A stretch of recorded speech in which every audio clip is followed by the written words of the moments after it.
This is where you separate the business people from a bunch of yahoos, in my opinion. Yeah. They are. They're a bunch of cowboys. It's about time for a party at my house. As I recall, you've got what I need.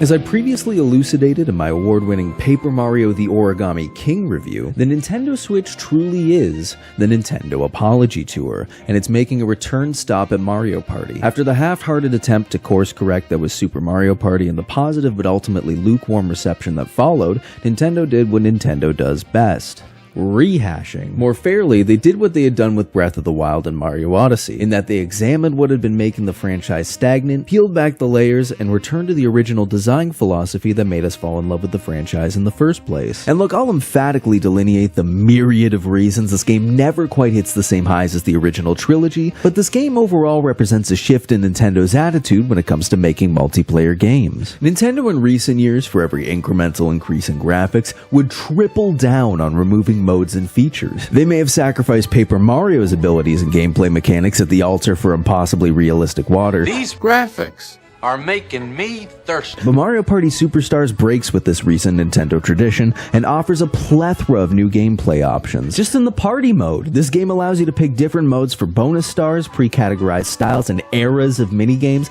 the ability to add more turns while you're already in a game, and save files. 10 of them. For the first time in Mario Party history, you no longer have to give up the progress you made on a board with one friend just because you had the audacity to want to play your own game with another friend or by yourself. It's mind-numbing that it took the series 23 years to correct this, but honestly, I'm more surprised it was even on NDCube's radar to fix. And on top of that, we have Mount Minigames, sporting minigame challenge packs that update daily, a free play mode to compete for records on a global leaderboard, a minigame survival gauntlet, sports and puzzles, which turns Mario's Puzzle Party, Blockstar, and Stick and Spin into their own dedicated modes with records to break and people to compete with, and everything I've mentioned in both Mount Minigames and the party mode are tied to their own achievements and are 100% completely playable online as well. And the online actually works. This is the odd time in which some slowdown will make a minigame like Messy Memory become completely unplayable, but the survival mode seems to have filtered out minigames like this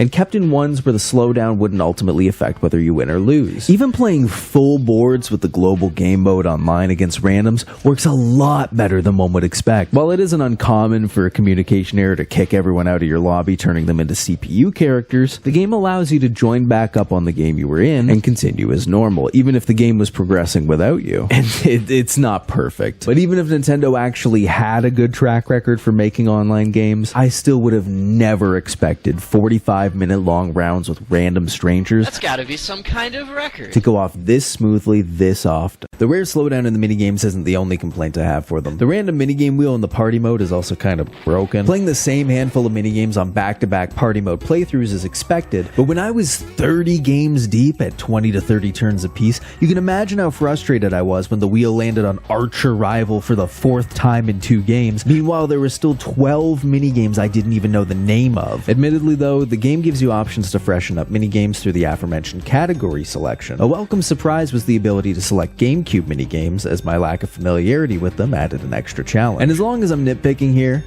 and you knew this was nitpicking, I generally really enjoy the minigame selection, but I have to ask how Locked Out, Silly Screws, Aces High, Pipe Cleaners, MPIQ, and Foul Play got cut in favor of X-Ray Payday, Cashapult, Mass Meteor, and Rapid River Race. At least the graphics are good. Shockingly so. A lot of them use pre-rendered backgrounds as sort of a callback to the originals, and because of the smaller scope of each minigame, they get away with levels of visual detail you wouldn't normally expect in a Switch game. In addition, they mostly play the same as the originals, only making changes when truly necessary. Sneak and Snore, for example, represents... fucking antivirus. Sneak and Snore, for example, represents a commitment to keeping the controls consistent with the original, in that it keeps the miserably awkward delay from the original. Tug of War, on the other hand, made headlines for being included again, despite the developers reducing the time and effort it takes for the minigame to be won and minimizing the risk of damaging your controller's analog stick. In fact, even beyond the minigames, Mario Party Superstars makes many common sense improvements to all aspects of the game's flow. In terms of watching CPU player turns, dialogue boxes, event spaces, anything and everything in the past 2 decades that was a total slog has been accelerated to the most action-packed, enjoyable pace in the entire series. This new flow lends itself well to the reconstructed pacing of the 5 returning boards: Yoshi's Couple of Islands, Spaceland, Peach's Birthday Castle.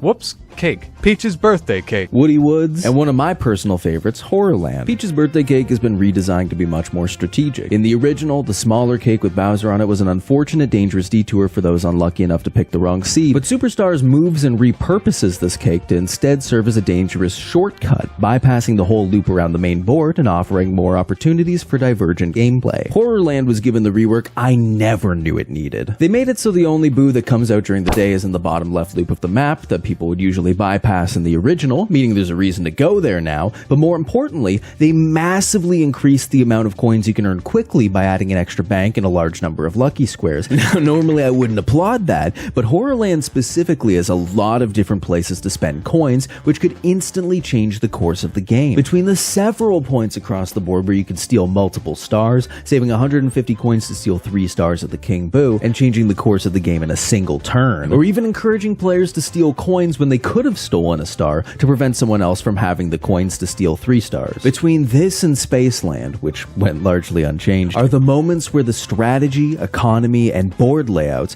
coalesce into the quintessential Mario Party experience. Conversely, Woody Woods is significantly worse than the original. Visually, it's just lifeless. Beyond a few Galoombas fiddle-f***ing around in the middle, Nintendo, or ND Cube.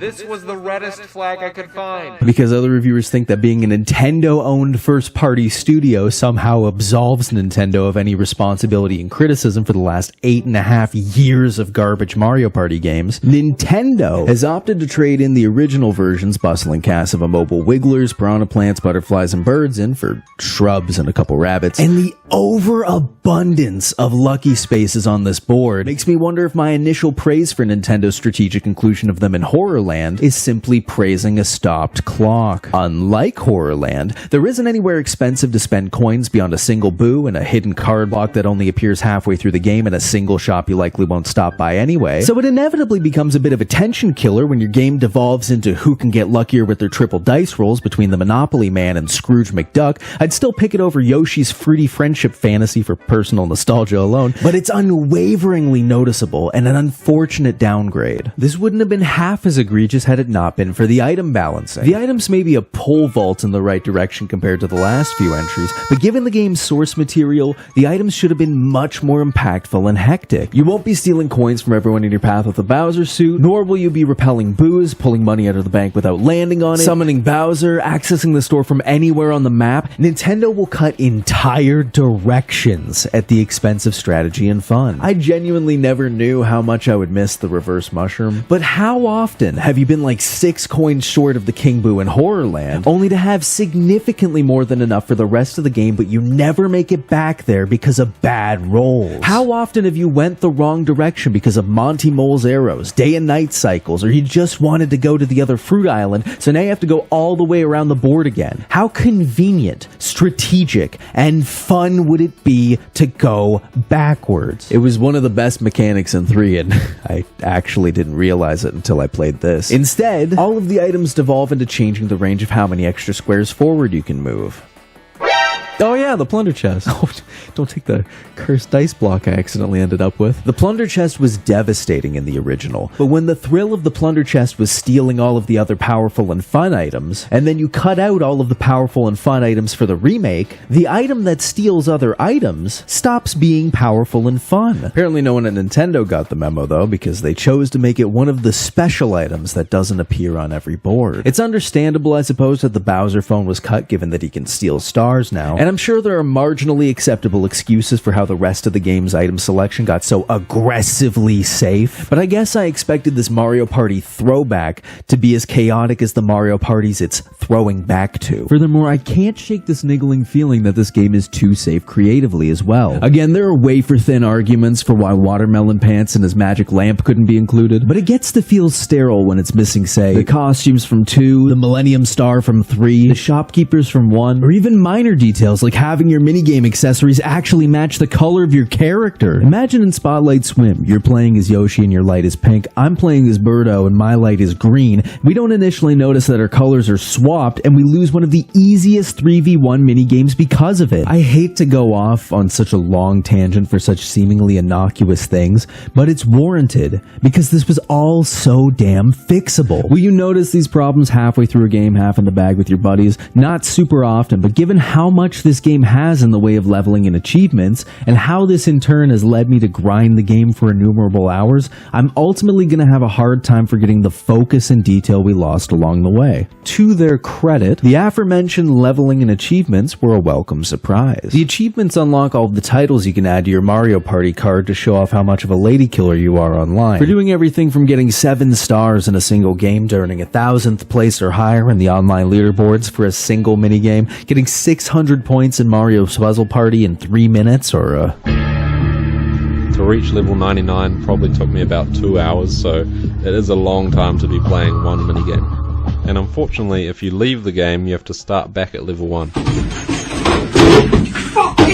But as far as achievements go that were made for sane people, going into boards and Mount Minigame with set goals in mind has been engaging enough for me to sink gameplay hours going into the triple digits. Of course, 100%ing a Mario Party game might not be as alluring a goal for normal people, so while that was all I needed to become hopelessly addicted to this game, be aware that you get essentially nothing out of it other than the elusive secret board. Leveling, on the other hand, seems to be meant for casual players who will likely only play this game with in-person friends, given that you hit max level in around 5 to 7 games anyway, but it unlocks all the different stickers, music, and little one-page blurbs about the history of Mario Party that you can buy in the store. Taunting had been missing for a few entries now, but this time it's been replaced with a massive library of stickers. There are over 60 pieces of resplendent 2D artwork, and the game lets you hover on the fly between 4 at a time, using L, R, X, and Y as sort of hotkeys to quickly spam the living shit out of your friends. This serves both as a great evolution to the original taunts, and as a serviceable way to communicate in online mode. I'd add a sticker that says don't hit each other so we all win, but I can see why that's not there. And while the music and stickers deserve some appreciation, the encyclopedia is insulting. The first Google image result paired with half a Wikipedia description that somehow explains less than the original back of the box will never be a substitute for genuine collectibles. I'll accept the character section since despite their mind-numbingly dumb descriptions, they went through whatever marginal effort was required to show all of the Mario Party appearances of characters as minor as Yukiki and Hucket Crabs, often using box art that's uneven, but mosey on down to the tips section and the game regales you with transcendentally enlightening tidbits like precise controls will help you win, gather more than your opponents, don't give up, And here's my favorite part. try to remain calm. It's a far cry from Mario Party 7's souvenirs to have half the game's unlockables be even dumber versions of the tips that you could get just by hitting a C button in 2 and 3, and it's world-rendingly absurd for these alleged minigame tips to be not just outside of the minigame that the tip is about, not just outside the game you would play that minigame in, but in a completely different screen that is entirely separated from the party mode. Now compare this to the trophy collection in Mario Party DS. Same idea, still mostly filler, but every trophy has its own dedicated challenge and every trophy has its own rotating detailed model. That's effort. A developer put effort into making fun challenges and cool collectibles, and that effort is noticeably lacking in Mario Party Superstars. Look, I said it during the minigame section. You knew this was nitpicking, and I'm still nitpicking. Not out of any sort of real dislike for this game. I'm 160 hours deep into a game with only 5 boards, so they did something right. I only mention all these flaws because had they learned enough lessons from the source material, they could have easily created the exemplary Mario Party experience experience. And I wouldn't have to ask where the fuck they put Game Guy. Oh no. If the original games were a slam dunk and the Mario parties after 7 were whatever this is, then I'd be glad to let the rim shot that is Mario Party Superstars adorn our screens for years to come. Final verdict? Well, that's real good, but needs improvement.